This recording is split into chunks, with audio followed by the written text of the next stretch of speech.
work with leaders, a topic that often comes up is the whole talent shortage. They tell me, Sai, it's so hard to find great talent. And I talk to them about hiring accountable talent that's engaged, that really is reality-based, and that they understand things like suffering is optional. And they ask me, how do you find those good people in this environment where there's so few people who are actually up for hire? And as is tradition in reality-based leadership, I usually work to interrupt their thinking and reveal a bit of a different truth. See, when we talk about talent shortage, we talk about it on the macro. But you need to just staff your team. That's working on the micro. And what victims do is they confuse micro for macro and use it as an excuse. See, if you and I were being chased by a tiger, I wouldn't need to outrun the tiger. I would just need to outrun you. My hope would be, by outrunning you, that the tiger would become your problem. It's actually the same when it comes to staffing. The tiger is the macro talent shortage. But I don't need to solve the talent shortage. I just need to be you in the search for the best candidates. See, what I actually believe is that there isn't as much a shortage of talent that I need to worry about, but the good news is there's a shortage of places for great talent to work. So you've got to focus not on trying to cure the talent shortage, you've got to focus on creating a place that is so attractive to your high accountables that you're the magnet. And this requires a lot of courage, because the same behavior will not please a low accountable and a high accountable at the same time. You will always be ticking someone off. I just want you to make sure you're ticking off the right someone. Let me give you an example of how I use this in a real life situation. When I was a leader in a healthcare system, we had some openings in our CEO positions throughout our regional hospitals. And some of these hospitals were really struggling.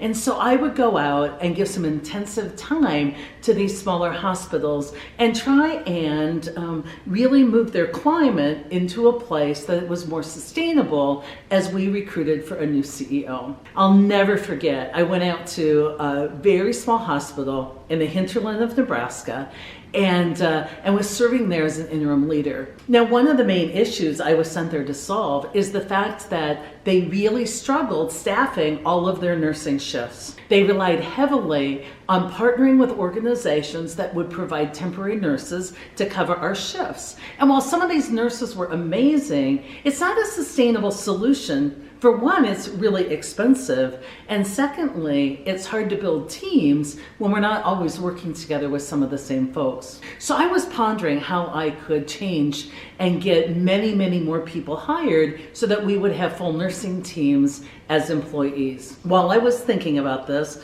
I also went grocery shopping. At the grocery store, as someone was bagging my groceries, they asked me, "Are you here with the hospital?" And I said, "Yeah, I'm here for a short time." And this woman who was bagging my groceries, she said, "You know, I used to work at the hospital." I said, "Oh my gosh, you did? What was your position?" And she told me she was an RN. And I was shocked. And quietly I'm thinking, what did she do to get fired? Was it like narcotics diversion? I'm thinking, you know, some HR stuff. And she said, "No, actually I left. I didn't like the culture. There was a lot of backbiting and gossiping. So my husband and I bought this grocery store. I've been so happy ever since." I remembered that because a couple nights later I went to a cocktail reception and I met another woman who was a nurse who lived in that town. And I asked her why she didn't work at the local hospital. And she said she preferred to work in a regional health center because she didn't love the environment at the hospital. She drove an hour and a half one way to work her shift in a large city. And that's when it struck me.